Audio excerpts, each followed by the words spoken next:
UK में ख़ास तौर पर लंदन में किराए पे घर या फिर कमरा लेना अब थोड़ा मुश्किल हो चुका है, बल्कि काफ़ी मुश्किल हो चुका है। ख़ास तौर पर उन लोगों के लिए जो नए आए हैं, जिन्हें 1 या 2 माह हुए हैं। अब उन्हें अगर घर या कमरा चाहिए तो उनके लिए बहुत ज़्यादा जो है वो मुश्किलात होती हैं, क्योंकि आप एस्टेट एजेंट के पास अगर जाते हैं तो वो आपको घर या रूम तो ढूँढ देते हैं, लेकिन आपके लिए आपसे ये पूछा जाता है कि आपका जो है वो आमदनी कितनी है। अगर किसी घर का किराया लेट्स सपोज 2000 है, तो आपकी सालाना जो इनकम है वो 60,000 होगी, तो तब आपको वो घर मिल सकेगा।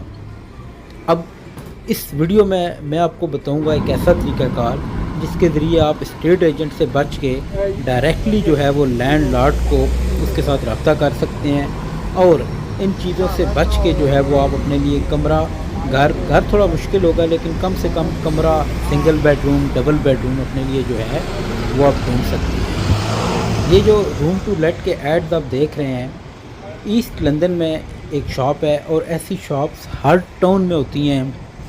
हर टाउन में जहाँ पे फॉरेनर ज़्यादा रहते हैं, इस तरह की शॉप्स आपको मिलेंगी जिनके बाहर इस तरह के एड्स लगे हुए होंगे। रूम टू लेट होगा, हाउस टू लेट होगा।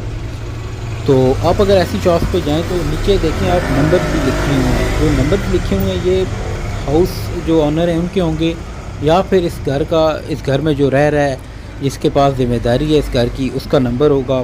सारी डिटेल्स ऊपर लिखी हुई होंगी। आप इन्हें फ़ोन करके तो वो आपसे पर्सनली जो है वो मिलेंगे, आपको घर दिखाएंगे।